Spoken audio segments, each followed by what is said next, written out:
Welcome back to Interior Analysis. I'm your host for this one, Jelani Kelly. I'm Evan Westman. I'm David Jones. And today we are discussing season 3 of The Boys. We had David binge all 3 seasons to catch up. I watched on a weekly basis. I tried to hold out for like a week at least before watching the show, and I couldn't even wait that long. So I just watched all of season 3 on the weekly basis like everybody else. I think Evan binged all of it. Did you? Yeah, last week. I think the last episode hadn't come out when I started. I think I caught the last episode like the night after it aired. So I pretty much binged it throughout all last week. Real quick before we move on, content and probably language warning for this episode. Just There's no probably. Yeah, that's not a probably. Just for like, if for some reason you're listening to this and you haven't watched The Boys, just know that it gets pretty intense in a number of areas. So just like everyone who's seen the show knows what they're in for. But I just, on the off chance we have somebody who doesn't know what this show's about, who's just like, huh, I've heard of this. There's a lot in this show, and we are probably going to talk about at least some of it. So just Yes. fair warning. David, you binged all 3 seasons of this in preparation, and we appreciate your commitment. Yes, we do. So, real quick, let's hear your thoughts on season 1 and 2 since you weren't able to join us for those episodes. I don't know which one I like more because it was all a blur, but it was so good and I was so into it.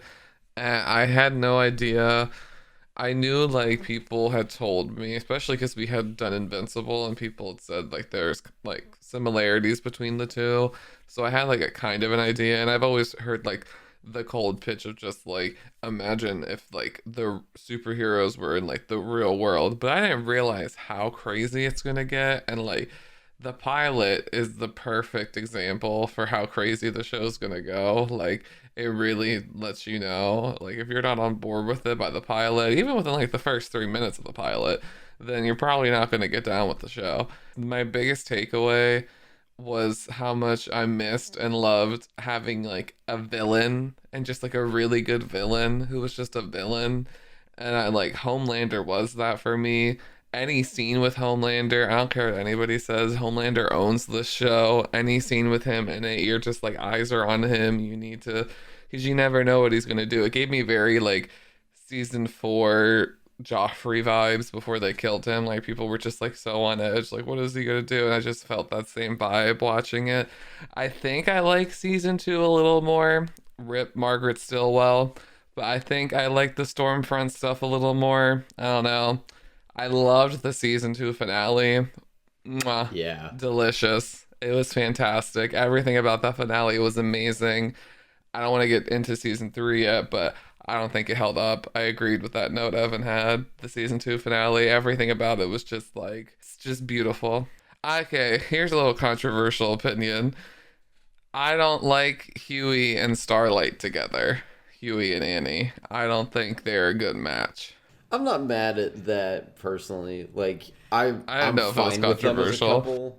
I mean, I've never not heard that controversial in my book. I don't think they're the most shippable couple by any stretch, but I'm fine with that. Like I was pretty neutral on everything with them this season. I was like, all right, it's good they're like, spending some time on the two of them and their relationship, and like as well as their separate stuff, but I also like personally didn't feel like I was super into anything they were like any of that story. Or I kind of thought the stuff with their relationship was one of my less favorite parts of this season. But yeah, overall, great time. I would recommend binge watching it for anybody who just wants to just enjoy the craziness that is the show.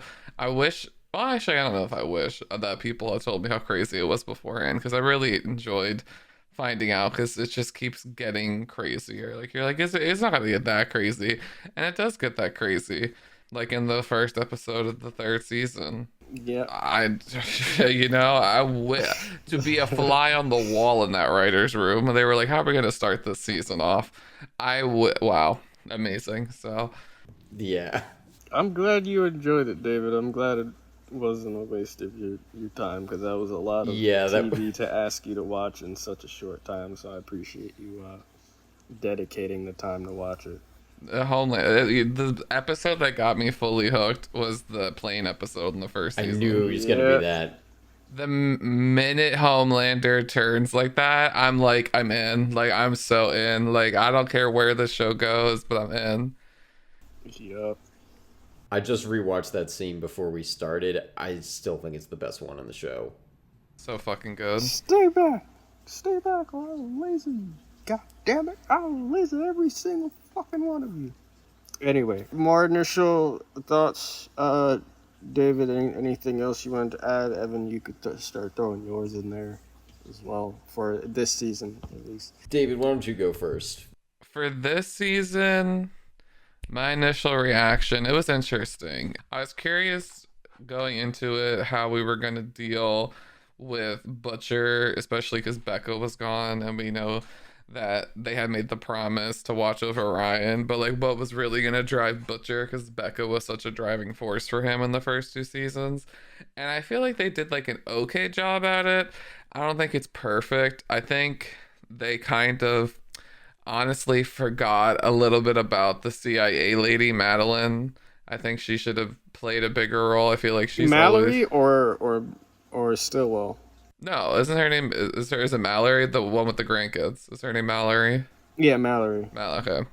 Mallory. I think in this season, especially because she was such a main part of the last season, and then we got like kind of a strong beginning with her because she was filling in some of the exposition contextually for us with Soldier Boy and the Payback crew and everything.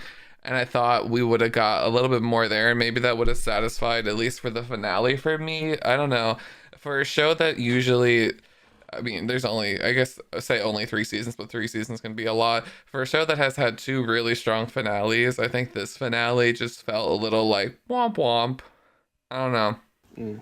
But other than that, I still enjoyed it. Everything about it I liked, and I didn't really mourn or miss Becca all that much, which I thought was good. I forgot about her. Yeah. Until you just mentioned her. They don't even really reference her that much this season. I don't even know. There's maybe Billy like 2 references to her at all. Yeah.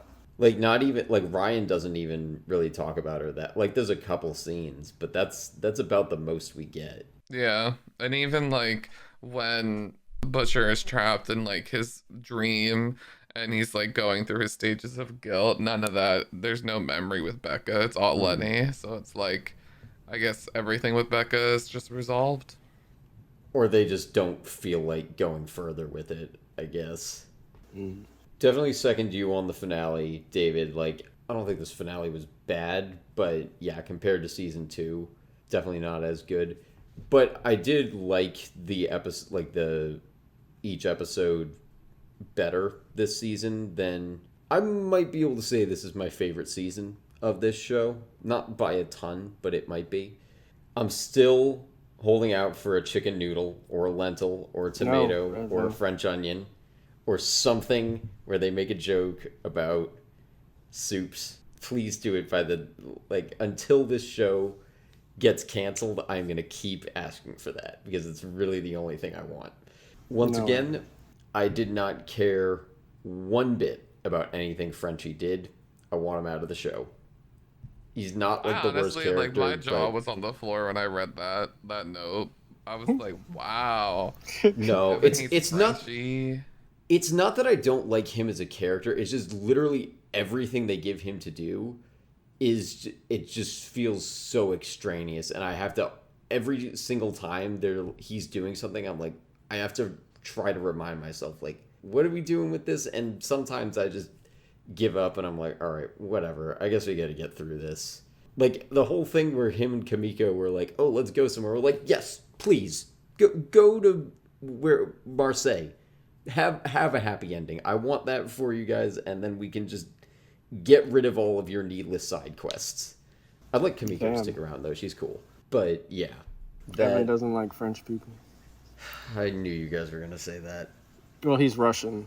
He's like French-Russian. I think he just has Russian friends. No, his name is Serge. Oh, maybe. I don't know. I mean, he was in Russia with Lil Nina, so maybe he's Russian. Whichever. And everything with him is just useless, I think. Shout out to our former playwriting professor Bruce Graham. His movie Dunstan Checks In got called out this Really? season. Yeah. Yeah, with what was it? The red soup, Scarlet something. Oh, Because Crimson she has like her Countess? monkey advocacy thing, and she has like I don't know, she has like a thing, some prop from that movie, I guess. Because monkeys. Everything Everywhere had a better dildo fight. It wasn't really a fight. It was more of a massacre Yeah, on but it Kamikaze. still wasn't as good. I'm not going to argue that. Both are weird. Yeah, but you know I'm right also. No, Yes, Everything Everywhere did it better. I don't like that movie. My roommate, what that was like the one scene she sat in on, and that was what she said. At first she was like, "Oh wow, yeah, this show does really get weird," because I had like warned her about it, and then she was like, "Yeah, Everything Everywhere, better dildo fight."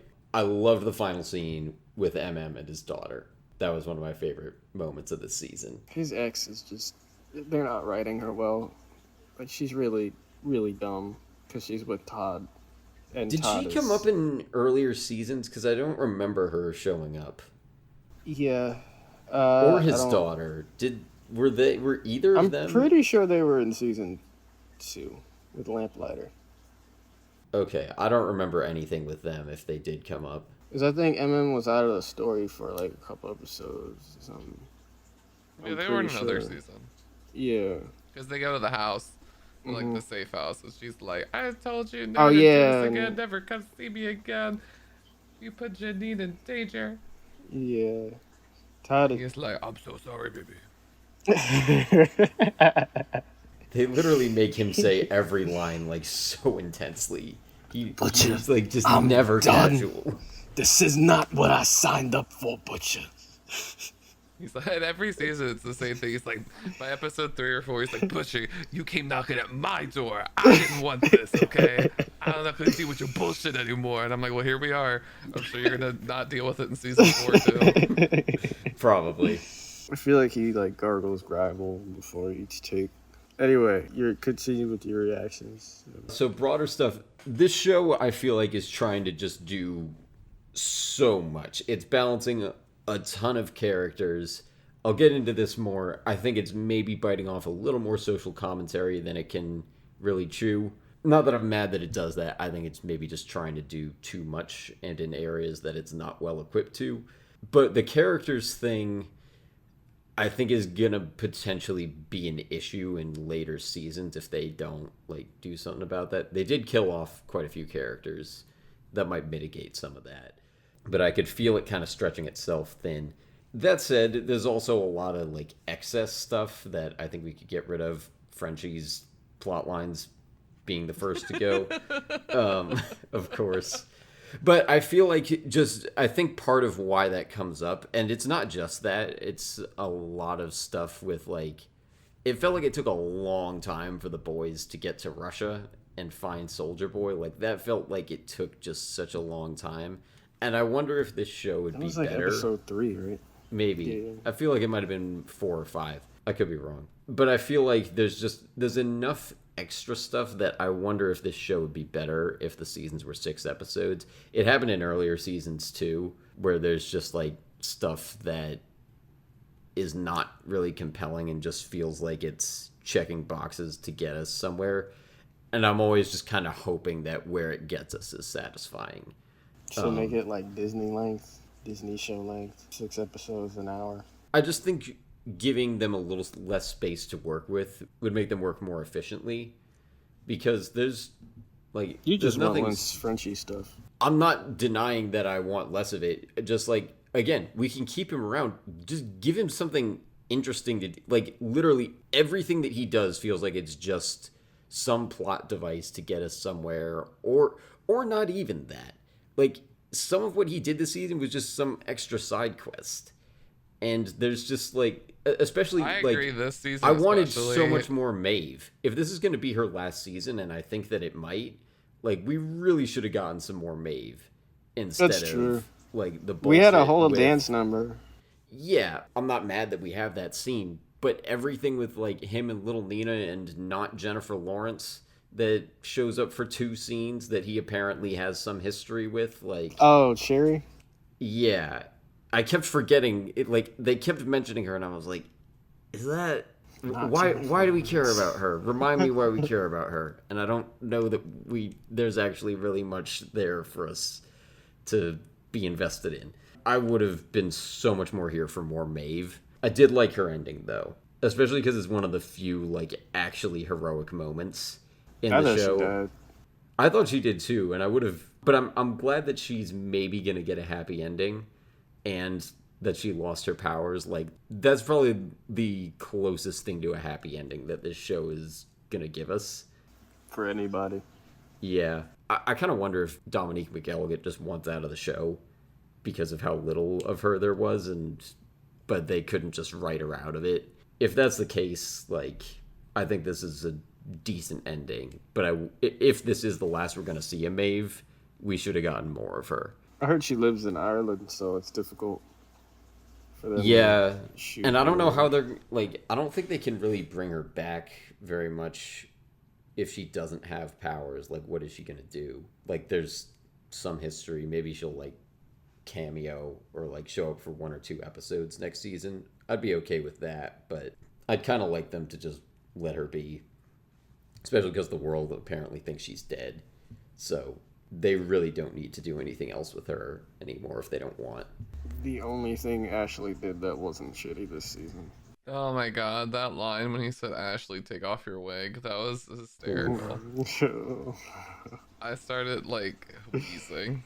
She said, "What wig?" And he just looked at her. I want to know how many gay people are in that writer's room because some of the lines are very, very gay.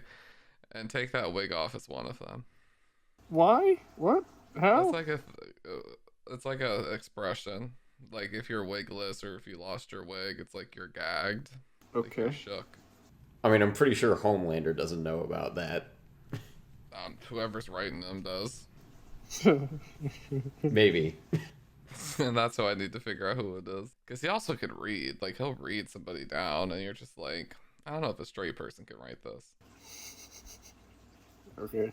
I don't have anything to say to that. I'm done with my reactions there, so Jelani, if you want to go. I disagree with your thoughts, both your standpoints on the finale.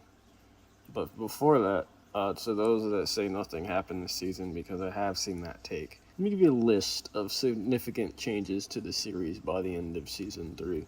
Maeve gets a happy ending. Butcher is dying, 12 to 18 months to live. Newman is still a head-popping problem. Homelander let more of himself out, and now his fans love it. Fuck you, Todd. Mallory has Soldier Boy. The boys are now a democracy. Deep is still a dumbass piece of shit. Ashley did something not shitty, and Noir dead. And also, I forgot Stormfront died earlier in the beginning of the season. I really thought they were going to bring her back. Yeah, I oops. was shocked she was alive in the beginning of the season. I thought like she was dead. I knew Oops. that because Jelani told me that she wasn't dead after season 2, but Yeah. I thought Ryan burnt her to a crisp. She was looking like Darth Vader. I mean, she still was, but up to the very end. I know, and like the skin scabbed over her eye, and I had never really thought about that before, and I was like, that's a very disturbing visual. I thought the entire last fight sequence was fire. I had no idea it was going to happen, but I was glued every minute. Now looking back at it, I'm really surprised there were actually 0 casualties on all sides that were formed there in that ending. It was still a spectacle.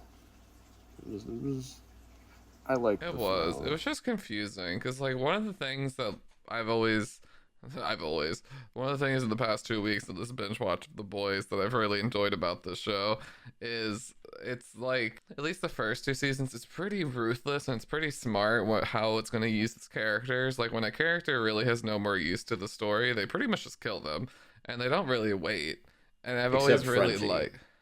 Yeah, and yeah, I was gonna get into that, and I really liked that about it. And this season, like the Frenchie stuff felt weird. Maeve just like disappearing because they locked her away felt weird. And then at the end, like she throws out all the stuff that they would use to take down Soldier Boy, and she's like, "I agree, we have to like destroy Homelander or whatever it takes." But then like when she could do that. She decides to one-on-one fight him instead of letting him just go and deal with Soldier Boy, which is like you decided to not defeat Soldier Boy so he could kill Homelander, but now you're distracting Homelander by fighting him instead of letting him fight Soldier Boy. So it just felt very Yeah, that confusing. was confusing. That was actually confusing.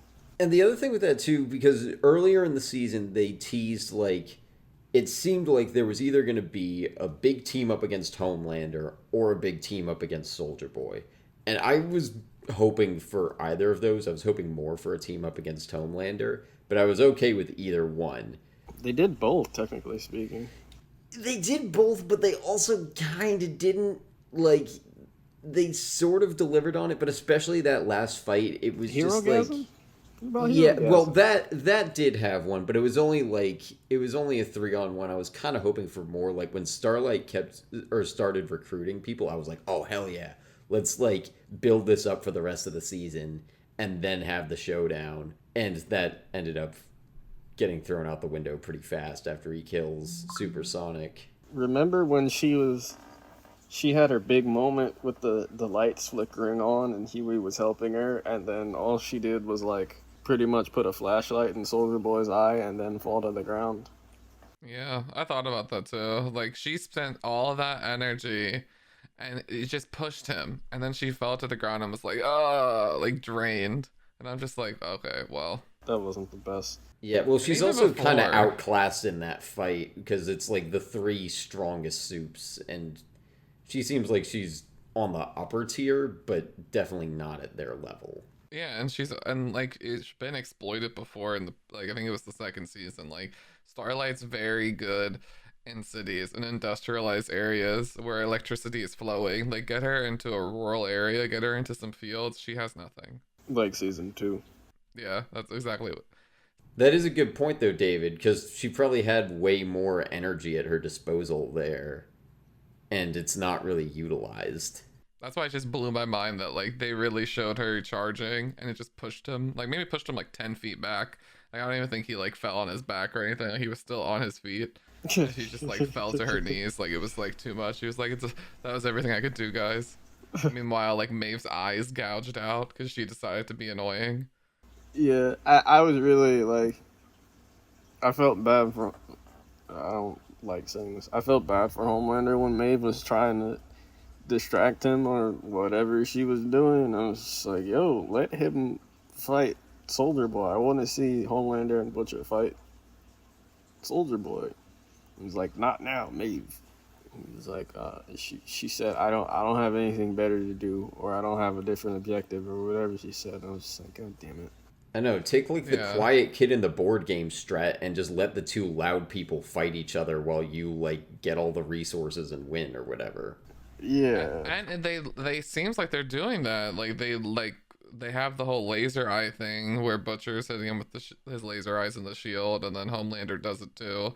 So like they have that moment where it's like, ooh, are we going to see them team up to defeat a greater evil in Soldier Boy? But then it doesn't happen. Yeah, because they're all trying to protect Ryan in that fight. Like, I kind of wish we just didn't have to deal with Ryan in that fight. Even, like, obviously he should play a role in the show, but, like, I feel like he just overcomplicated things because everyone in that fight was, like, he was like the MacGuffin.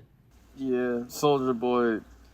Like, we saw him back off when Butcher told him not to kill MM, even though MM attacked him first. But he didn't back off in this fight because it was just like, screw the kid and screw Homelander. Like, I'm killing my family. I didn't think that made a whole lot of sense on Soldier Boy's part. Yeah, do we want to get into like them making him Homelander's dad now? I don't know what topic that falls under, but okay. I guess Soldier Boy. Okay. Do we have thoughts on that? I just kind of felt like it didn't really go.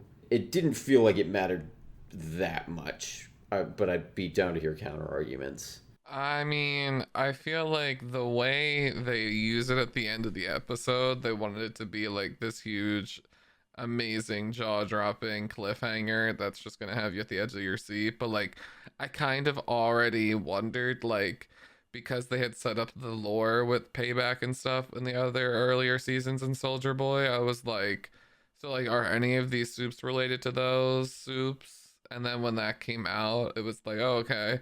And I also just don't feel anything because like Homelander has stressed a ton, and it's been stressed through his writing how he was grown in a lab and poked and prodded by doctors. So like, okay, you could be his biological father, but like that doesn't matter in like Homelander's world. Like I he's beat my just meat a into a nuke. cup. Yeah, like that's literally it. That's where it begins and ends.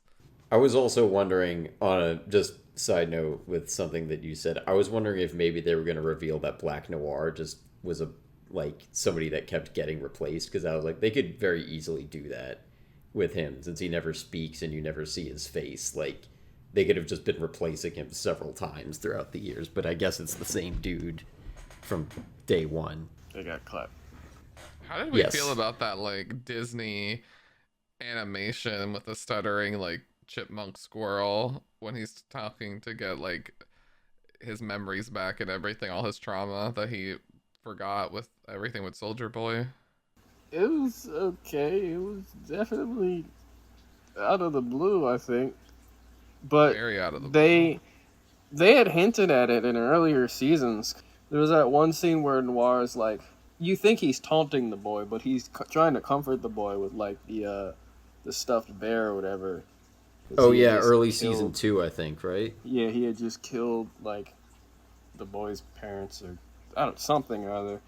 And then you also see him drawing that chipmunk dude at some point. I don't know what season, but I saw a screenshot of it. It was like, oh my god. I think this has been the goal the whole time. The fact that they used it to explain what happened with Soldier Boy and Noir, I didn't know it was like that.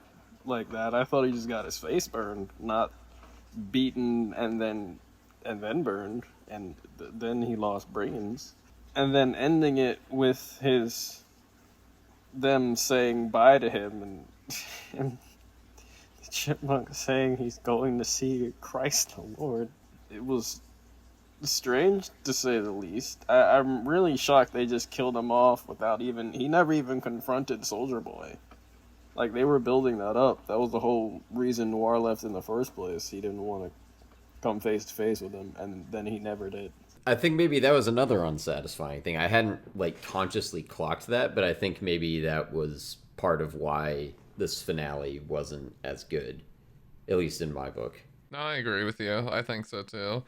And also just his like they use the animation throughout that episode to like display his emotions. And like when he comes back to the tower and he shows up to Homelander and he takes out the thing and it's like Soldier Boy is coming, we'll kill him or whatever, and then like they hug. There's like little animated hearts, and I'm like, so does Noir like really like Homelander? Like, are they actually close? Like, what? And then Homelander just kills him, just pulls out his spleen. Should have told me. You should have. Oh, but when he had that whole dialogue about like he can see under his mask, oh my god, that was so good. I love Homelander so much. And then he went and had that hypocritical speech about you don't kill your own when he was talking to A-Train about Blue Hawk, and A-Train just glimpsed at Noir's mask. He was like, really, dude? Yeah. Yeah, that's why Homelander's the best, man. I'm trying to tell you. You love to hate him. He's very captivating every time he's on screen. And I know the actor kills it. Like he really does a great job. Yeah. I wonder though, I was thinking, I think yesterday, like, is he gonna end up being a little too iconic in this role that like he's gonna have a hard time playing somebody else? I hope Like the not. way that like no matter who he plays, Daniel Radcliffe is always gonna just be Harry Potter. I wonder if Anthony Starr can like make that turn because he's just so good as Homelander. I guess we'll see. I mean, I always imagine people are still going to see him as Homelander first, but I definitely, just based off of this role, think he has the chops to do other major roles as well. No, yeah, there's no question there. It's just I wonder if his reputation is going to be too tied to the character. Maybe if they give him like a little bit of a different look, if like he's got a whole beard and like different hair color in another role, maybe that would help. Yeah. Do we want to transition into Homelander, or do we want to keep? Did we have more with Soldier Boy first? Or Oh where yeah, do I we had a wanna lot go? more on Soldier Boy. To me, he's honestly just better, more human Homelander. Like, not in the intimidating sense, but he was a piece of shit person before he received his powers and his abilities. And his abilities made him even that much more of an ass. But I think Jensen Ackles, honestly, is just as captivating to watch as Tony Starr in his role of Soldier Boy.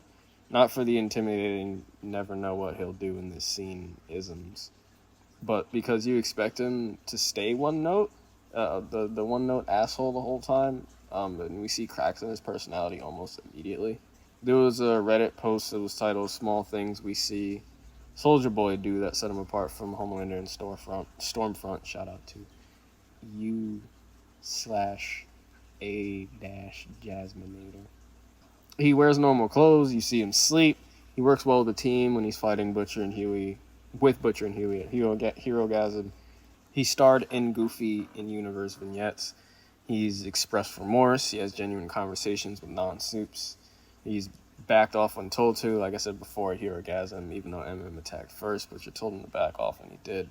He was a quote-unquote fucking disappointment before the powers, where Homelander was bred to become a fucking disappointment of a human.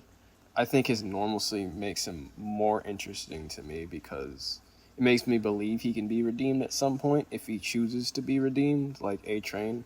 I'm not rooting for him, but it's not impossible for him to win me over. Again, I'm upset he never came face-to-face with Noir before Noir died. They built that up only to have him get clapped by Homelander. Like, that was the last person he had to kill, and Homelander did it. And then they don't even really talk about Noir dying. I don't think Homelander even mentions it. Wait, he might have just said Noir's dead or whatever. I don't remember. It's not good that I don't remember. But I like Soldier Boy as a good addition to the show. For this season, at least. I can't imagine he's going to come back immediately next season. And if they do, I'm a little worried because they might just kill him off. I thought he was dead, or do we not know that for sure? Oh, he's not dead? No. Okay. We saw Mallory has him. He's quote-unquote back on ice. Okay, I must have missed that. Yeah, that was at the montage at the end of the season where they're showing everybody just in the worst positions of their lives. Except Maeve. But yeah, that's what I had on Soldier Boy. The thing I thought was most interesting with him was when they showed the backstory, because I think at the time they were still teasing that team up against Homelander, and they showed how Payback teamed up against him in the past, so I was like, oh, that would be history repeating itself, maybe. And that never really went anywhere. But I think there's still potential for that to come back in, where, like, if Homelander does end up getting killed, which I think would probably be the end of the show. Yeah. Or at least the end of most people caring about the show. But there is a question of, like, would history repeat itself completely, in the sense that, like, everyone just kind of thinks, oh, Homelander died, but, like, they don't, like, they never know what kind of person he really was. His legacy is, like, maintained as, you know, the most American superhero, and, like, that he's actually a good dude. Or are they going to be able to change it with him, where they not only kill him, but also reveal to the world who he really is? Well, they're already starting to. It's just his fans don't give a shit. Yeah. Vought lied, people died. Mm-hmm. We should get into that, but David, did either of you have any more on Soldier Boy first? My main thing with Soldier Boy was I was just a little surprised it was him. I thought this season, especially because the way the second season was ending, that we were going to be following the head pop lady.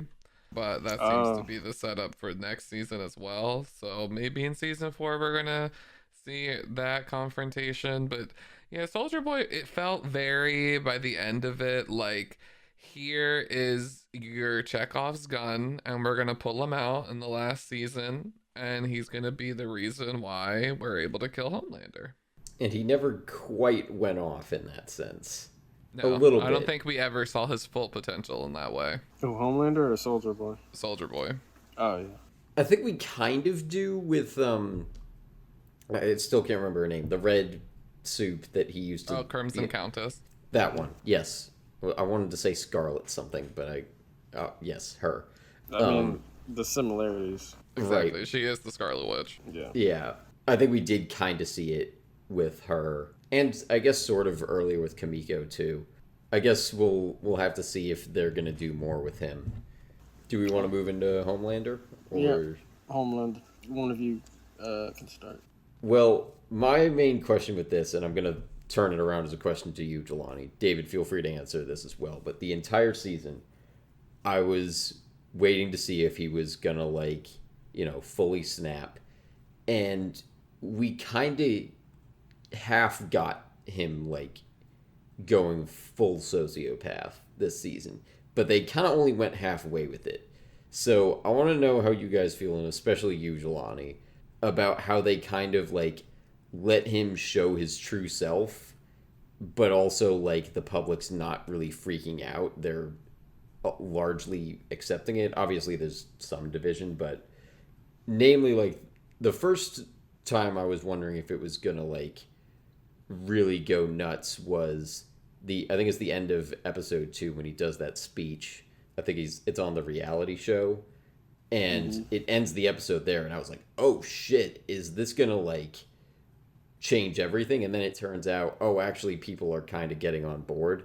And there was one line from him, I'm not remembering what it was exactly, but I was thinking, oh, that's gonna be the thing that like people are okay with and latch onto. I think it was like, if they can control me, they can control you. I want to say was the line that stood out.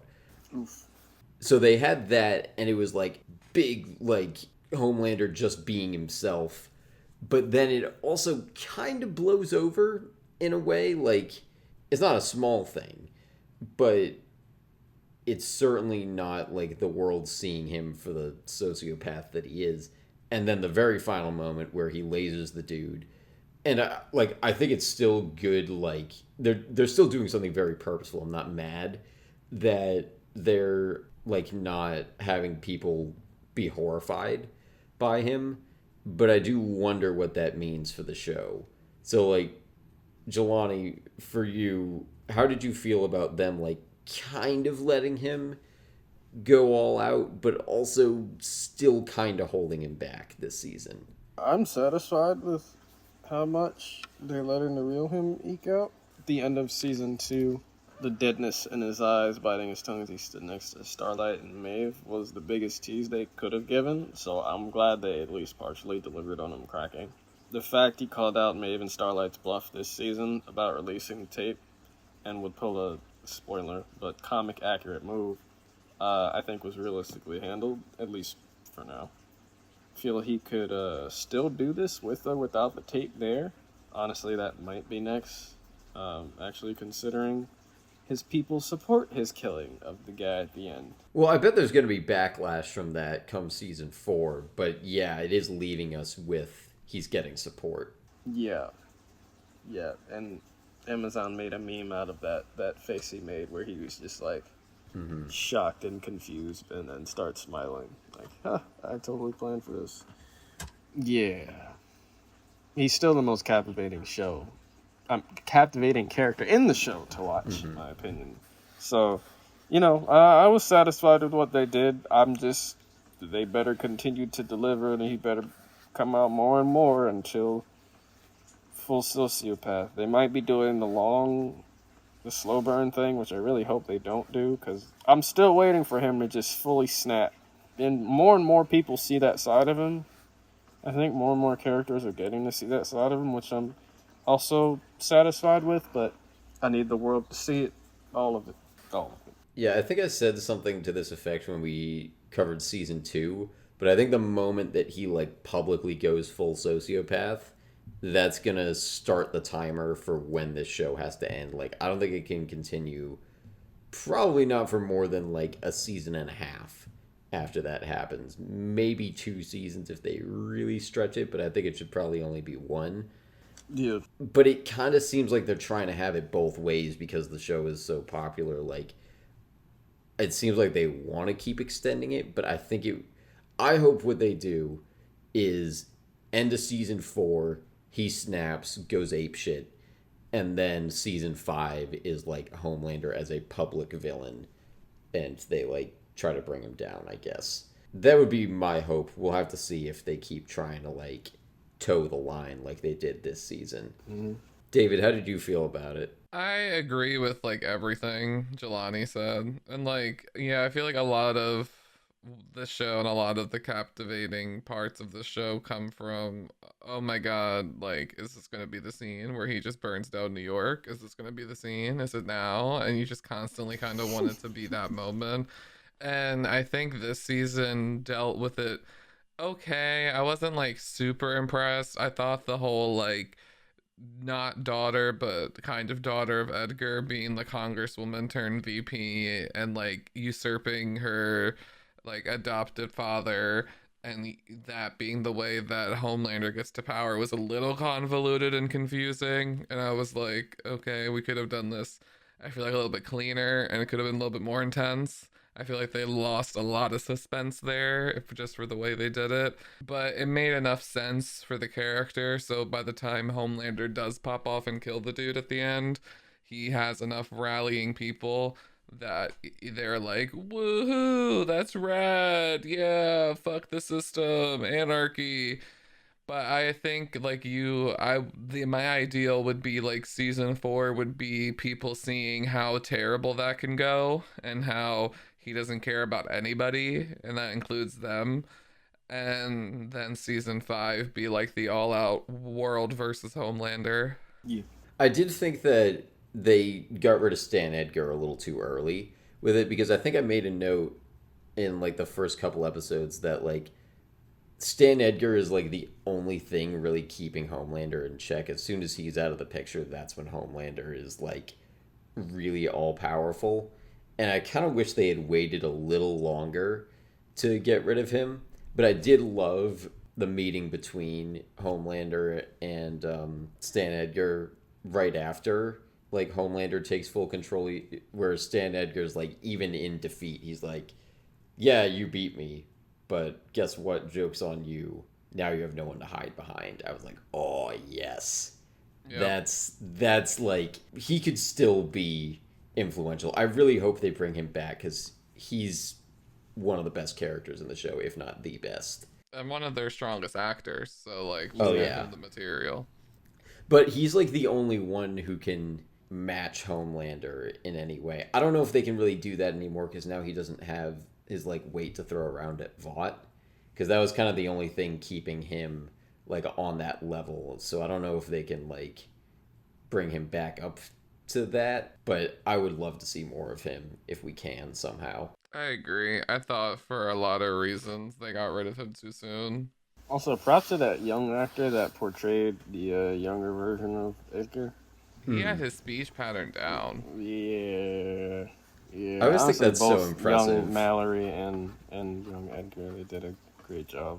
And that was another really powerful like moment, like seeing the Supes in the 80s just killing American soldiers because they just don't care, and like seeing how they don't care in a war zone because they're bulletproof, like they can just have fun. Like that part of it I really enjoyed. I actually kind of wish the whole episode would have been in the 80s and we would have just had a contained story that way, but what can you do? You notice how none of Payback was killing the Russian soldiers? Yeah, like, they were just Soldier killing Boy was the America. only They were just one? like killing. They were just having fun. Yeah, no, that was purposeful though, because they made the deal with the Russians, so they weren't killing the Russian soldiers. They were only, quote unquote, accidentally killing the American. Well, there you go. They gave him Soldier Boy. Yeah. Are we done with those two? I guess last thing with him, I was glad we got so much of him like intimidating people this season. Like obviously we had it in later seasons. It felt like there was more of it this season, and that's kind of this show's like bread and butter. When he came, when I was like, when is Homelander gonna come back? Because I always wait for it every season. Just when are we gonna get to see the real him? And then A-Chain was like, "Fuck you, man." I was like, "What did you say?" And then you heard the music, like distort. I was like, "Oh no." I feel like part of it too. Part of it is that like we've all done that when the like person we can't like say what we want to their face as soon as they're out the room, we like flip them off or whatever. But you can't do that with someone like him, because he has like super hearing as well, I think, right? It's like, oh Any scene man. with them was funny to me though this season. Like he would walk in, he'd just be, "I could see your girder, like you fat fuck. You're disgusting to look at." And I was just like dying. I was like, "Oh my god." Or Homelander in the deep, just eat Yeah, when fucking he makes the Timothy. deep eat the octopus. Oh my god, he's And the then the saddest Deep's line. He wife, was like like, she's not "You're." even on his side. She's texting him, "Eat the fucking octopus." Yeah, and the deep said the octopus was praying, dog. That's so sad. How could It I is. could not like you could like you're hearing the thoughts as you're chewing now. That's I thought he so was gonna sad. grab him and run. I really didn't understand or like the point of the deep's wife. I don't. I I still don't don't know get what her role is. what's going on there. And then she came out with the book In Too Deep. I don't. I think she's important in that she's like one helping control his image, and two, it's kind of continuing that like thing where they have like the public facing, like the deep is reformed and everything, and she kind of is like, I think, a good reminder to us of like how everything that he did in season 2 is all kind of fake, and he has to like keep putting that face on for the cameras. So I think they're like she's serving a good purpose, like story wise in that sense. I hate all of his scenes. I think he's the worst character to me. Like more so than Frenchie. Well, I like Frenchie, but like all of his scenes, I just hate him. I need him killed off. I don't think he's like poorly constructed though. Like he's annoying. He's like one of the most unlikable characters, but I think he's good to have around in the show. They're still No. doing interesting things with him, I think. No, Not the most, but like he would be far from the first character I would cut. he's had sex more times with fish more times than I can count this season. More than Yeah. doing anything else. I don't want that. He's not necessary. They have done a lot of weird, deep having sex with marine animals. I didn't want to say fish because I think it's implied he like fucks a dolphin at one point too. But An octopi and mollusk, but Yeah, he wants to fuck the dolphin, but then he kills the dolphin. oh right, okay, I knew it was something like that. Yeah, he frees it and then it flies out his windshield. and then gets hit by a truck. Let's move on to Nature of Power next. So we were talking about that scene with Edgar. I thought Homelander was gonna kill him in that scene. I was just like, they're gonna kill Edgar off too soon, man. Don't do it. All I could think about during his speech was just for Esposito to make it out of the room. That was it. I thought once he put the cup down, I was like, oh my god, he's about to just run his fist through his stomach or something. I'm so glad that didn't happen. But he's gone right now, and I miss him. What do we have on the Nature of Power? So we could get like really hoity-toity with it, like Edgar likes to, or like Cersei likes to in Game of Thrones when they talk about power. But at the end of the day, Homelander, as he says, can just flatten New York, and that can just be like a fun afternoon. So power in this show really has a crazy scale. I think if anything, this season showed the cost to power.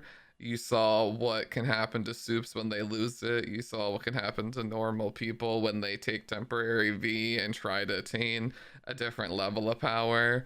So I think if anything, this season, out of any of the seasons, seemed to be more of a cautionary tale to the power than any season before.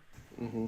Yeah, they kind of were going in a lot. Like I think there's at least 3 or 4 times that characters mention how they see their power as a burden or how they just hate having it, both with the temp V and with Maeve, Butcher. I think there's another one I'm forgetting, but they are kind of like, oh well, I guess Edgar too in his speech to Homelander with the temp V. They were kind of bringing up the like idea of whether does power corrupt or it ultimately lands on like the idea that power reveals. I think it's Kamiko says like it just makes you more you, like it just amplifies the qualities that you already have. And I think that's kind of part of the fascination with like Homelander and some other like of the like alternate Superman characters, and I guess Superman himself, is that like I guess the idea with Superman is like if you're good, then being all powerful makes you like extremely good.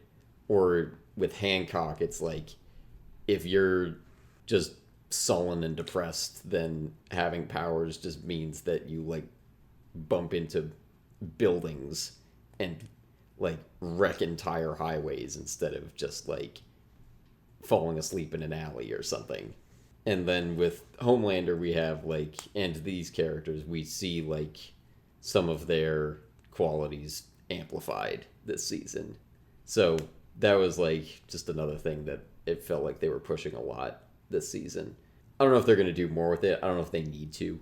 Another place we kind of saw, this isn't exactly related to what I was just saying, but like the dark side of power, we have Ashley this season. She ascends to CEO. And like we kind of see a couple scenes where she's kind of like reveling in the power that gives her. I forget what the line is, but there's some line that Homelander throws at her, and then we see her throw it at someone else. I think it's just some random guy, like 2 scenes later. Oh, is your brain being fucked by stupid? Yeah, that. So we see her like enjoying it, but really all it ultimately does is like stress her out even more and put her even closer to Homelander and like in his blast radius. So it's kind of like an empty form of power. A facade, like the wig on her head. Yes. Yeah.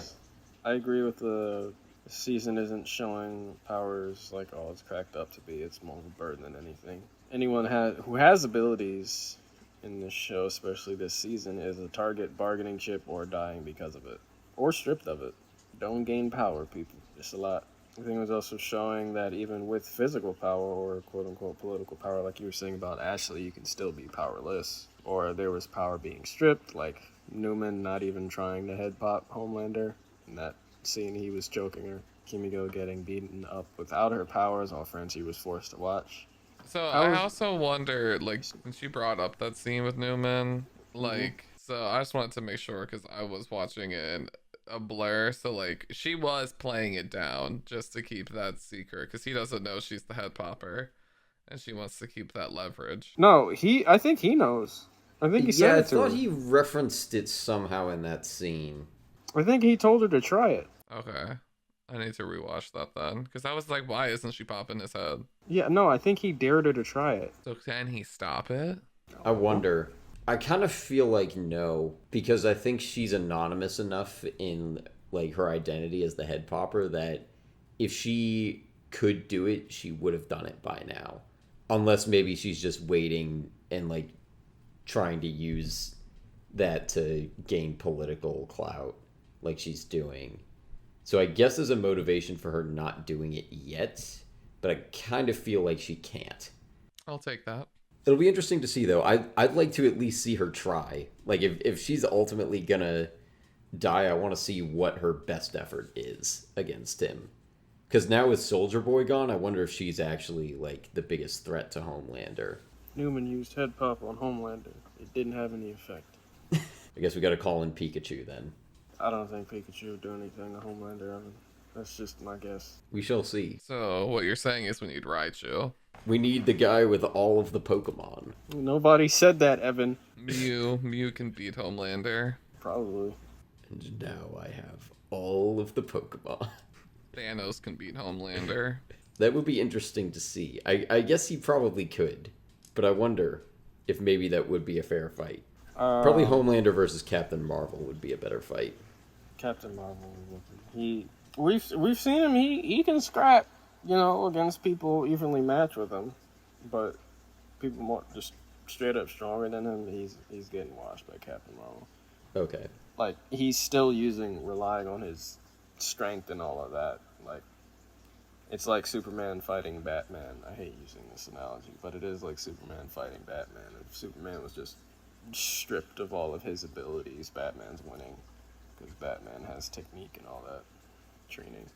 I mean, we've also seen Superman lose to Wonder Woman, who's pretty close to him in strength, but she has training, so she can beat him. Anyway, that's not the point of this episode. We're done with Nature of Power. I had one more thing with that before we move on. The arc with Starlight this season, I kind of liked this. I was wondering where they would go with it, because for like the first half of the season, we see her trying to like use her influence within Vought to like undermine Homelander and just throw her weight around, but ultimately she gets strong armed by mostly Homelander, but also like just Vought executives. I think I was waiting to see, like, from early on in the season, like, is the show going to posture that like she is able to like do the good that she's trying to do within Vought, or does she have to leave? And I do like that eventually she does have to leave, to, or does decide to, and like realizes that the only way to like really undo the like harm that Vought is doing is to break away from it with her like Instagram live thing. Moving on to current event parallels and social commentary. Evan, you had a lot to say about this, so I'm gonna let you. Yeah, so this was my biggest thing that I noticed this season. So in season 2, I talked about how I was bothered by like all the really recent pop culture references. They kind of kept doing that this season, but I didn't really care. But then they doubled down, and they did just so many really blatant references to real world events, and I don't understand why. I get that they're trying to do social commentary, and I think they're pretty good at it in some areas, but there were just like so many things. I have a short list here, but I'm sure there's maybe others that I'm missing. We had the most blatant call out of the Pepsi commercial. Really obvious parallels to COVID conspiracy theories. 4chan. I was actually okay that they referenced 4chan, but it felt very pointed. Basically, we had the Charlottesville March, Stormfront Edition. Cameron Coleman, to me, that's a very obvious call out of Tucker Carlson. There's also a reference to the Blackout Tuesday thing from a couple of years ago. I don't remember exactly how it comes up. I think Ashley has a line that like... She said she has, my Instagram is full of nothing but black squares or whatever. Yeah, okay, that sounds right. I knew she had some line referencing it. And then the early quarantine Celebrity Imagine video. Were there any that I missed there that you guys caught? I feel like there probably are some that I missed. Cop killings in black neighborhoods with Blue Hawk. That doesn't really fall under what I'm talking about, and I'll get into why in a minute. But I would not put that in that list because it's too broad. It's too broad. Oh, you this mean is like really specific things. Was it the second or third season when he says I could take a shit in Fifth Avenue? I don't know. Because that's when Donald Trump said I could shoot someone on Fifth Avenue and get away with it. I don't remember what season that is, but okay. Homelander says that? Yeah. I forget who he's on like one of his rants when they're talking about numbers, and he's like, I am Vought, I am this company, I could take a shit in Fifth Avenue, and da-da-da-da-da. Okay, so there's one more. But it could be the second season. In either case, they did a lot of that this season. So if we don't have any more to add, I'm going to get into like why I have problems with this. Most of it is just like, why are they here? If you guys can think of reasons they're adding anything, I'm down to hear them. But as far as I can see, they really aren't. And I'm totally not against this show trying to do social commentary. I just don't think this way that they're going about it is adding anything.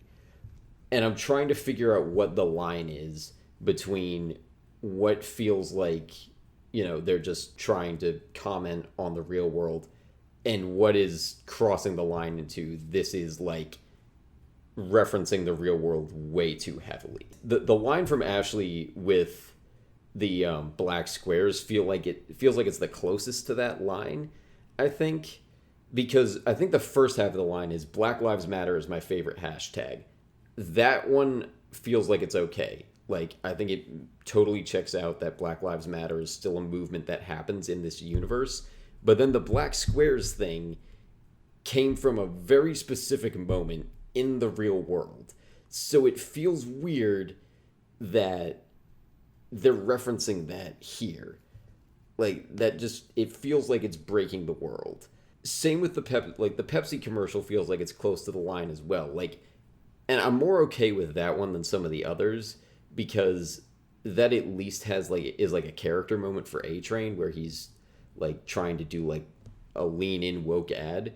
But why are they calling out the specific Pepsi ad? Like, we all kind of like that had its moment in the real world. We were all like, yes, this is dumb. So what is it doing here? And especially like, so with some of the other ones, the Imagine video and the like blatant COVID conspiracy theory call outs. It really doesn't feel like that's something this show is well equipped to talk about. It felt like they were really trying to shoehorn their like making it so that Soldier Boy is supposed to be COVID, and that's just such a bad parallel to make. They don't match up like that. They're like, it's safe to go to restaurants and movies, and I'm like, yeah, probably. Soldier Boy's one dude. Like, it probably is safe for them to go outside. So I get that they're trying to do that social commentary. It just feels very, very clumsy. They're almost like cameos, but they have the energy of that line from Bright where Will Smith says, "Fairy lives don't matter today." And he, like, beats the shit out of the fairy. Like, it's breaking the world in the same way as that. I don't get why they're going so specific. There's really good social commentary that it's doing in other areas.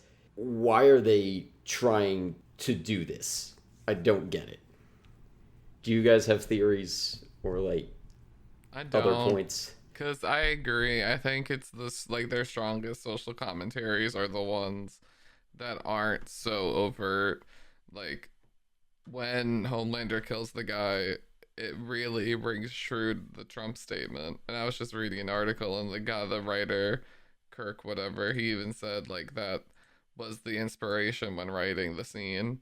And it's like, that makes sense to me. But like, well, I also understand what you're saying when there's scenes with, I forget what his name was, the one who's like really racist, that soup, not Stormfront this season. Blue like, Oh, Blue Hawk, yeah. yeah, when Blue Hawk is like, all lives matter, soup lives matter, like that. Also, I get what you mean, because that did take me out a bit. Yeah, and like that one is, I think, is also close to that line, because it does feel like it felt like they typed in the phrase like, "I'm not racist, but," and then picked the top 10 things that came after that statement. And like that was where they got all his lines for that scene. In some ways, like, that is less world breaking for me than some of the other stuff. It still felt like it was drawing a lot on like real world anxieties, but I also think this show is very well equipped to tackle police brutality. Like, I think that's a topic that this world, like, it fits really well into this world, and I like that they explored that this season. But again, like, I don't think Blackout Tuesday exists in this world, because that just came from such a specific moment in the real world. Like, the existence of the character Blue Hawk works there, but then, like, yeah, some of his dialogue felt like it's a little too close to our reality in like a world building sense. You could keep the same subtext and still have him be like insensitive and racist in that scene, but I feel like they're kind of going about it in like a clumsy way just to like shout out stuff that we recognize from real life. Yeah, I get that. Especially when you have a character, like for that example, like A-Train, that you could show like a lot of more nuance to. Mm-hmm. And I Really love his display arc for that. this season. Like, that is where I think like his whole conflict with Blue Hawk was Yeah. really good. And if they had just kind of kept it at like keeping it within the world of the show and like using that as a way to comment on the real world, I think that works fine. And everything where they are doing that does work well. It's where they're crossing, like, I'm trying to figure out where this line is, where they cross over into like, if you didn't know the thing from the real world that it's referencing, you don't like, it doesn't make sense, basically. Like, the Imagine video doesn't make sense if you didn't know that was a thing that really happened. And it's just such like, and he brings it up later when they'd say like whatever his name felt threatened, and he was like in a room of black people who aren't even soups, and it's like, what do you mean soup lives matter? Like, you're soups. Like, who's killing soups? Right. So, are you saying that scene doesn't make sense? Like, you're curious as to why that Blue Hawk scene is there? Because earlier you said you're fine with BLM being in the thing, but are you not fine with the parallel between police brutality and No, stuff?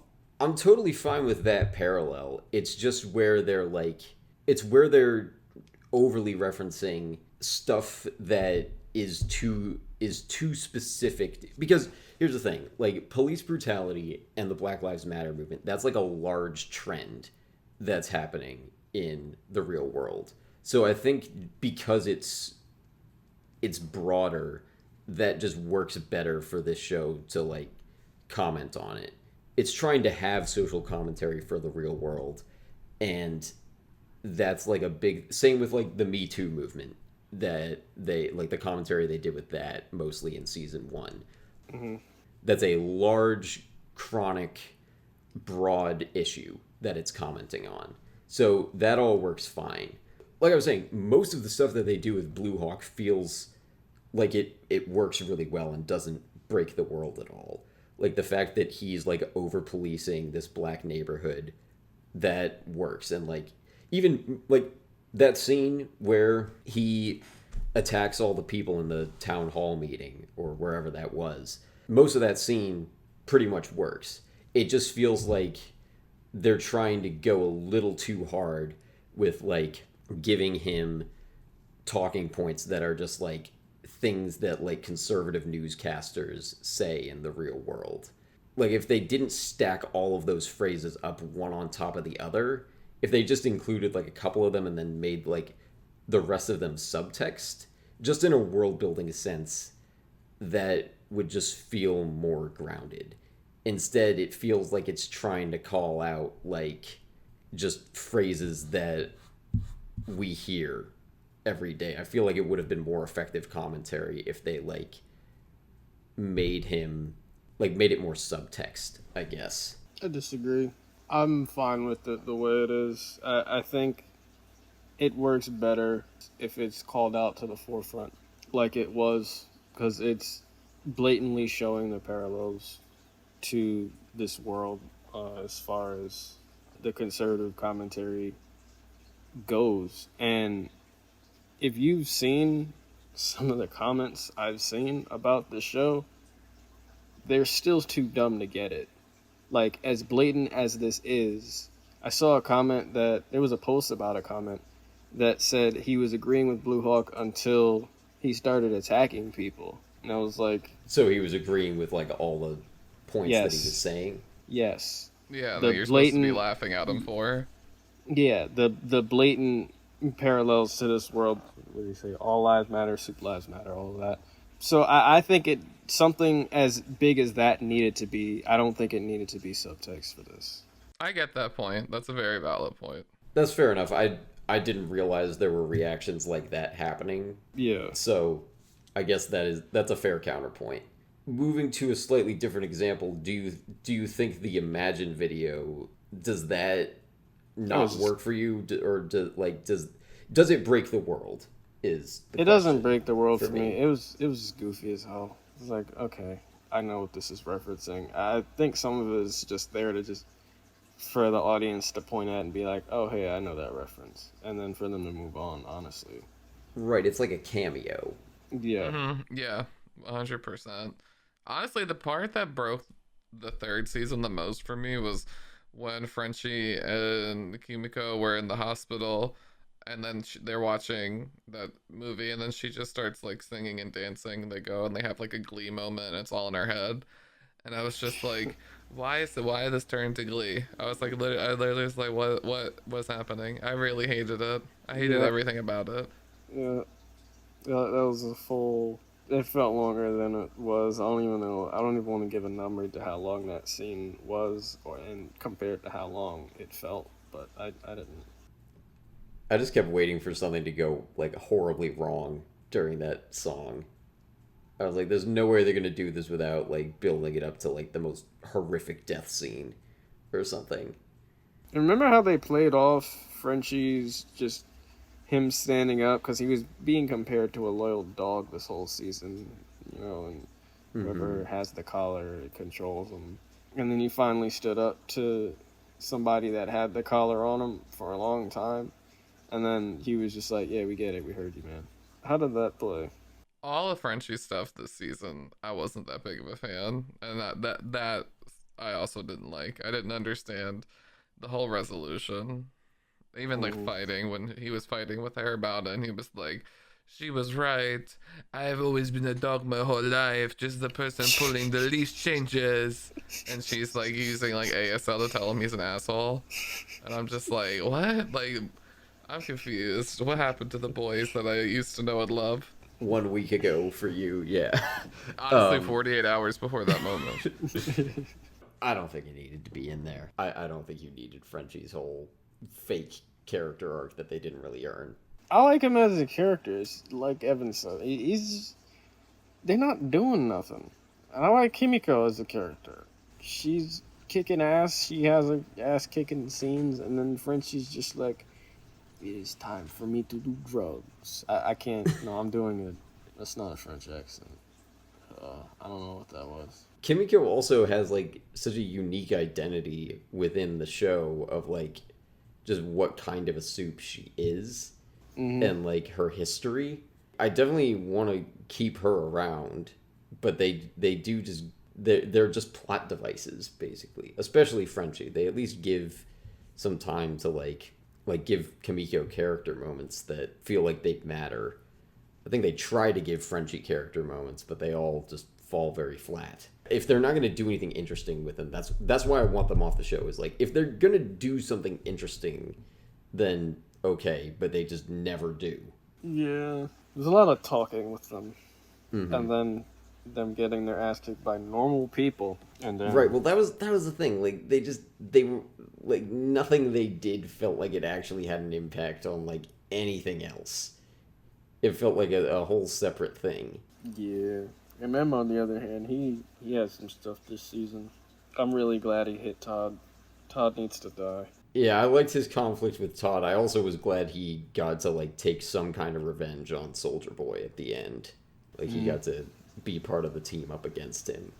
Because I was hoping for that, but I wasn't sure how they were gonna make it happen since he wasn't gonna take the Temp V. Butcher, you know what he did to my family. I'm sorry, he's really fun to imitate. He's just so intense. Every line that he says. He always has his hands like up and he's like waving them back and forth like he's done. Or he always has his hand like angled at somebody. And his eyes just always look like it's the most intense thing he's ever done. Like everything he's doing is the most intense thing he's ever done. What else do we have on? Do we want to just move into social commentary? I covered a lot of my points with it. If I have a couple more, but if you guys want to jump in with stuff that you had.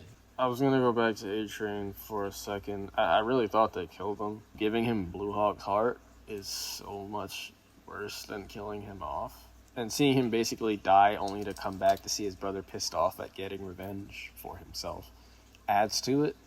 I really wonder where they're going to take him going forward because I'm not rooting for him, even still, because... Really? He continues to be a piece of shit.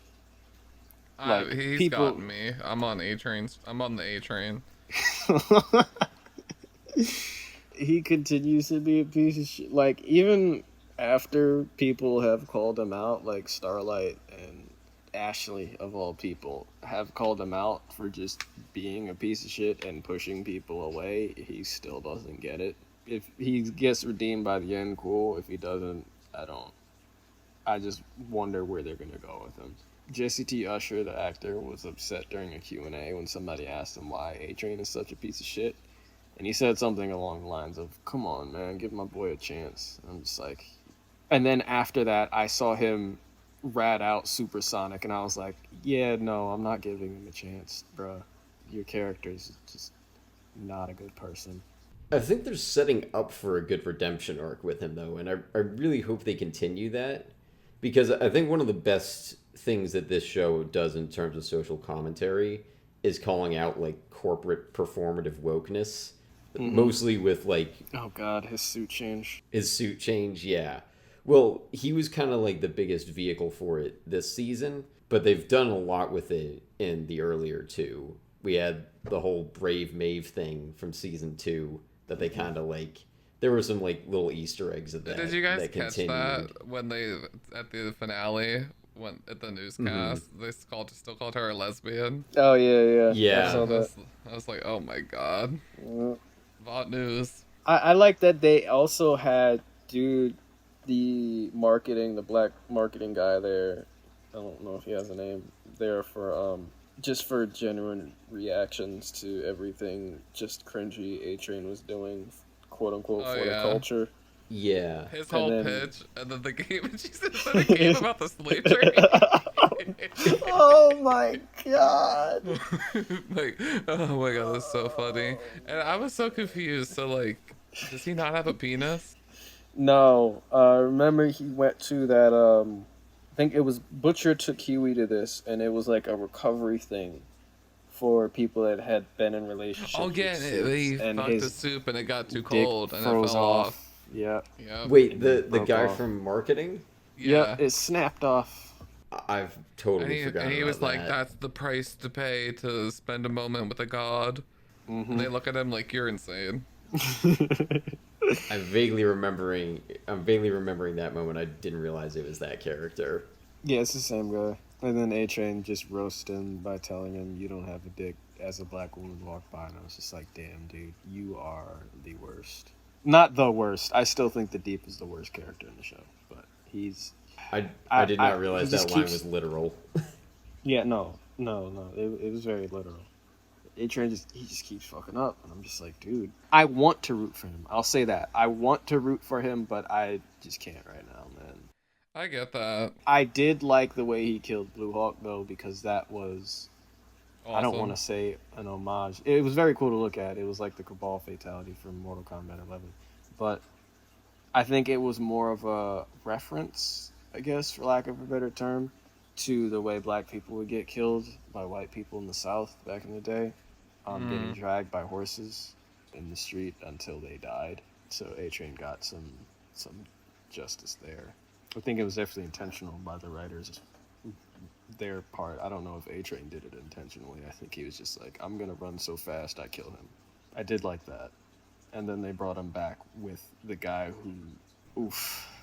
Yeah.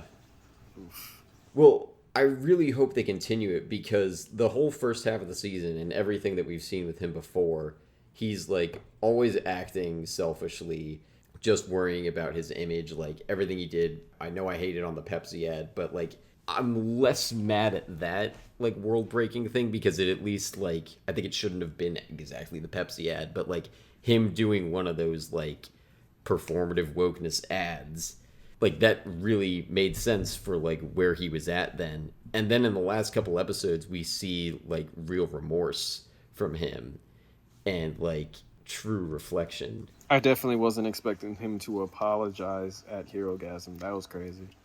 Like, Yeah. genuinely Right. apologize, and he was just like, "No, I'm here to hit you." So he punched I him. know. Huey really, like, they threw him away. What? Yeah, He did get really sidelined this season. but just his character, like as far as I think his character too, as far as his power struggle with Starlight, she's like, "I thought it didn't bother you." I think I like to think in that moment he was just like, "Yeah, it wasn't supposed to," but the writers changed their minds. I suddenly feel a strange urge to be upset about having I don't know no what that's a powers. reference to, but that's It's not a reference to anything. I'm just okay. like doing stilted dialogue. for Yeah, them. that's. It is very strange. That sounds like it's from something. That's pretty good. Maybe there is something that's doing it and I'm unconsciously drawing on it. He was like, "It doesn't bother me, but I like being able to teleport even though I'm dying. I can't even open a jar. I want to save you, Annie. I want to save you." Yeah, that was the weird thing. It's like, so it's not about opening the jar. It's you want to save me. Because if it's the jar, just go to the gym, my guy. And then she's just Seriously. like, you don't need to save me. I don't want you to save me.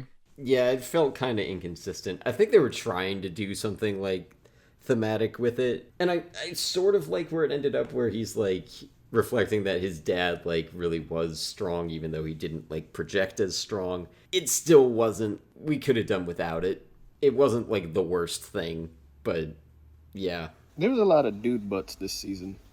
There was You got Soldier Boy, you got Huey. I think we also saw the Deeps again.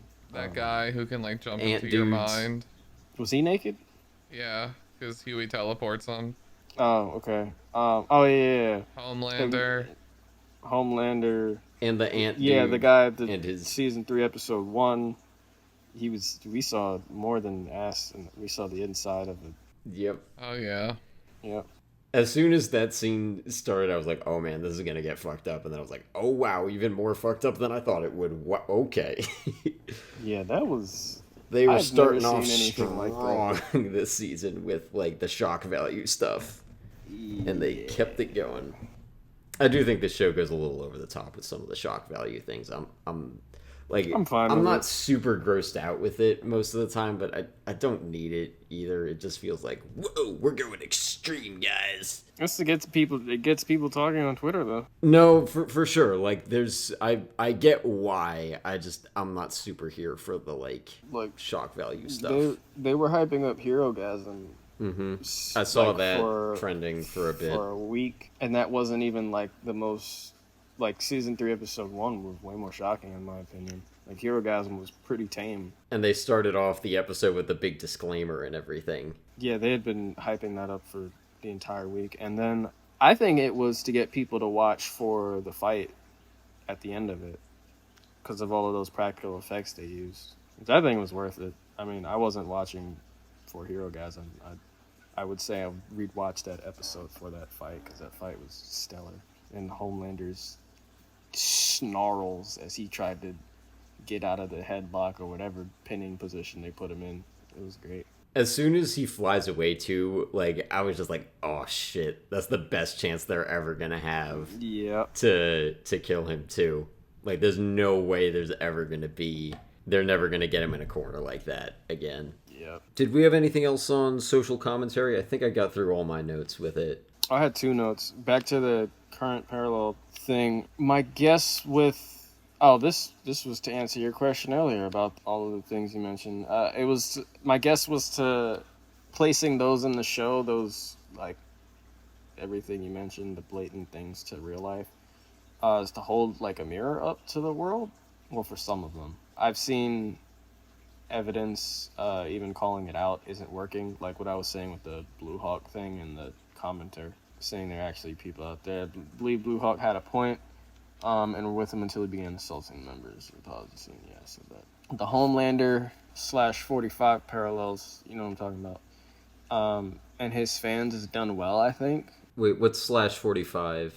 Orange. The 45th president. Oh, okay. Okay, sorry. You're good. The thing is, I don't think they're bright enough to know that Homelander is the worst of the worst. Like, Mm-hmm. I think the show is calling them out, but I don't think they understand they're being called out.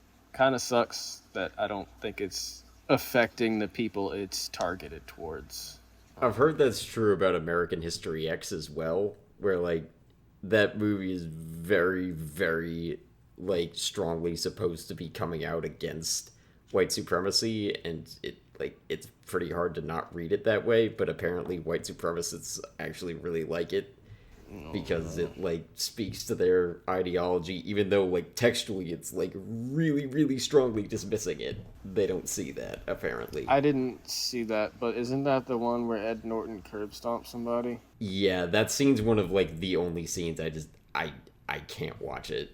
Like, I have my eyes closed for most of it. Really good movie, though. That was all I had for that topic. If we want to move on to the last topic, season 4, our predictions and what we want to happen and all that. David, you want to start? I want Huey to die. Oh. I hate Huey. In the first half of the first season, I thought they were setting up Huey to become like a supervillain. I was like, he's gonna like fester all this hate and animosity and everything, but no, I don't like his character. I don't like what we've done with him. We can get rid of him. Bye. I don't know what I was expecting you to say, but I wasn't expecting that. Starting off with that is hilarious. Anything else? And I want Homelander to just pretty much kill everybody. I'm on your team, Homelander. Bring it home for us, baby. Okay. We hear you, Homelander. I'll be your new storm front. And that's the other thing. Not to like belabor A-Train's arc too much, but like everything, like the end of the second season where he's like, "Fuck that Nazi bitch," Yeah. and into everything we see with this season, like I really thought we were gonna see him be nicer, and to see him turn in supersonic like that's crazy. I thought Homelander was just lying to Starlight just to get her to not trust A-Train. I thought he heard it on his own or something, but when it was confirmed he did do that, I was just like, oh, come on, bruh. But Butcher, I don't know. I really don't know what's entailed for Butcher. Oi. Okay, here's another question for you Fucking guys. diabolical. Now that I've seen so many episodes, it's worn off. But in the beginning, especially, like the first 3 episodes, his acting just felt so much like Jack Sparrow. And I don't know if it's like because of the way they wrote him in the beginning, but like every other word, he was like savvy. And I was just like, oh my God, I hear Jack Sparrow saying savvy right now. And it was really crazy. And like the close up of him, and like he does that like that Butcher smile that he's famous for. It's great. But yeah, I feel like this show is gonna end with Butcher being dead. And that's it. It is what it is. He has to die, I think. I think that's the only way his character is ever gonna be resolved, because he's just in so much personal torment. Now the big character that I don't really know, I'm not sure what my prediction is. I'm a little skeptical, is Ryan. I didn't want them to make Ryan a supervillain, but they're making it seem like Ryan's gonna be a supervillain the way he's like really enjoying his dad just killing people.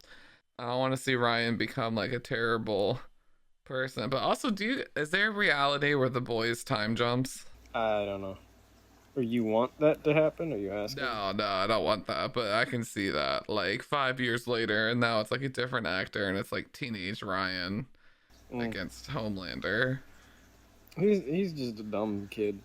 I felt like they went a little inconsistent with him this season. He doesn't know who's protecting him and who isn't. It's really annoying. Well, yeah, but I feel like they're also like the way they're shooting him and stuff. Like he's starting to really enjoy this evil ship. Yeah. So like, if he's just gonna become a baby little Hitler, like I don't know. I felt like this season they were kind of leaning into his like youth too much with like, oh, he's just like 12. He's too dumb to like really get that like Homelander's killing people. I'm like, no, I feel like that's kind of a disservice to him. I feel like it's a little bit lazy. I think like if you're gonna do that with him, show Homelander like we had several moments in season 2 where like Stormfront and Homelander are talking to him like with both of their respective ideologies and like what him being like a soup means, and we didn't get any of that this season. So him flip-flopping from like, and yeah, we have the moment where like Butcher like turns his back on him, so I guess that's supposed to justify it, but it still felt like he sided with Homelander way too easily. Right? Like they just have that one conversation of like, it's okay, like it's not your fault. And I guess that's supposed to like be the first time he's heard that, but then I just find that hard to believe because like he's been with Mallory and Butcher and everything, and it's like, if that's the case, then Butcher, you really just lied to Becca. Like if you didn't even tell him it's not your fault, like that's the minimum of that situation when he literally killed his mom. So I don't know, it all felt really weird. It just felt like they dumbed him down so much from season 2. Yeah, and also I feel like they just dumbed the situation. Like why is everyone in that whole situation acting like significantly dumber? I like that Homelander's actually trying with him though.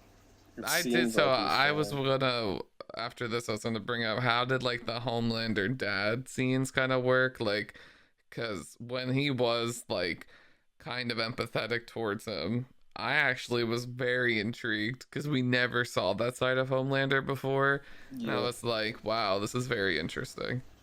My favorite scene with him was when Ryan's superhero kicks in and he takes him out the restaurant and flies away. In season 2? Yeah, when he's out with Stormfront and takes Ryan out and people start approaching him, and then Ryan's superhero kicks in and he can't control it. It's just like that. I thought Homelander was just straight up going to abandon him in that moment and just continue to take pictures. I was just going to be like, yep, that's what I expect from him. And then he took him away, and I was like, oh, damn. What the hell? That was actually nice. What are you doing? This is not why I'm watching the show. Wholesomeness. Get this out of here. But then you also have the scene with him pushing him off the roof.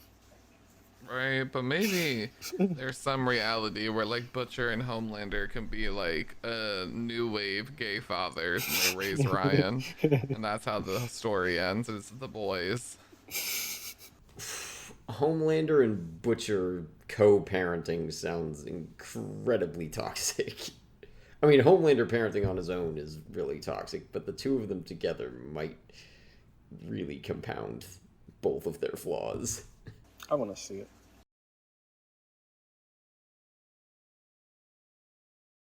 I want to see them make it as like an animated parody of WandaVision.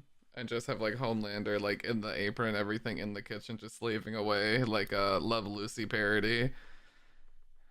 I saw all of Homelander, season did you one. laser the neighbor's dog today?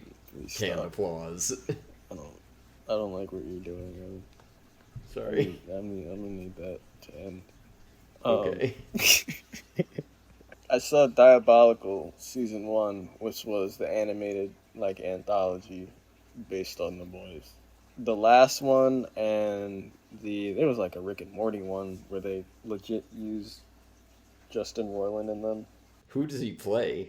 He plays a guy called Papers, and he could just make papers move in like a small storm. And he was in the middle of him doing it. He's like, I can't read the papers like that I'm manipulating, so I kind of have to grab them out the air, and you have to check the papers for yourself. It's like, that is the most useless. Oh my god! That whole Paper cut man. That whole episode was about like reject superheroes. There was a kid called I forget, like Agua or something like that, and he was literally just a waiting pool of water. But it was like he was the Mexican flag colors. What else? The main character was like a person called Ghost, and they couldn't touch, eat, or like do anything really. I think they could possess people. It was that was like number 3 for me. They had like a bunch of celebrity guests that were like writing the shows. I think hers was the worst one to me, but Aquafina had one, and I didn't like it in the slightest. What else? I think there was one actually written by Garth Ennis, the author of the original Boys comic, and that was like my second favorite.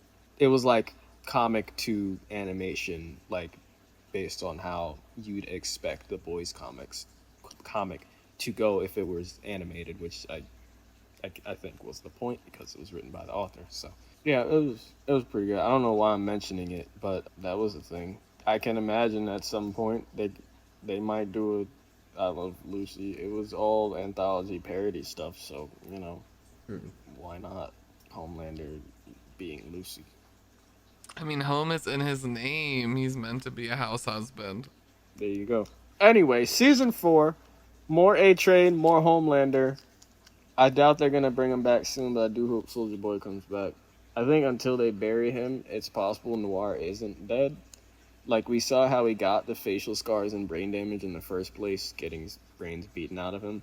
So how could he not survive a gutting? I don't know how to really compare that, but I thought he was built like Kimiko when it comes to his regeneration, so I'm holding out hope. He's most likely MM out of the show? No. Oh, that's okay, good. I want more of MM. Yeah, I don't see why he would be.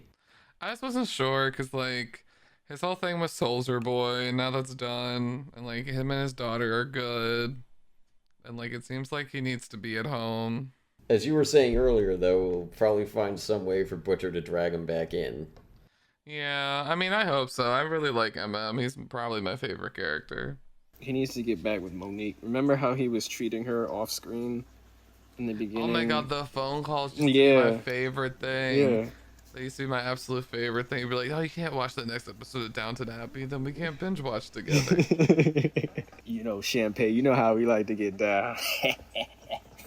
Yeah, more MM. I still kind of find myself paying attention during the Frankie and Kamiko scenes, even though they were probably the worst I want the best for them and MM. Please kill the Deep. His scenes actually piss me off. Please kill Ashley. Slanging that yayo. Do not kill Ashley. Please do not kill Ashley. Are you serious? Yes, because she's like the audience is laughing at her. At least I hope so. I'm sure there's some people who actually relate to her, and if you do, you're the problem. But like she said, he's like yayo, and then you get a Tom Hanks type to teach you the way, and he's like, that's not at all how it happened. My brother was my coach. God. Well, okay, and with that movie pitch, did I hear correctly? Like, she was basically pitching the same movie that, like, they did with Soldier Boy that he describes from before. It's like, aren't they both, like, kid from South Philly who gets a mentor and something? I feel like it was, like, almost exactly the same. I wouldn't be surprised. I'm sure all of their movies are recycled. Can I get a what? God, I don't... She's just gross, man. Oh, she's disgusting. She at least has like I think they're gonna keep her around if only to just be like the character face of Vought though. Or a verbal punching bag.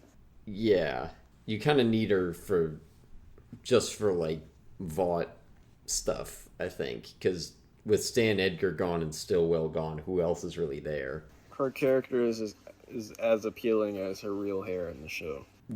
Kill Beat. I don't really care what happens to Huey.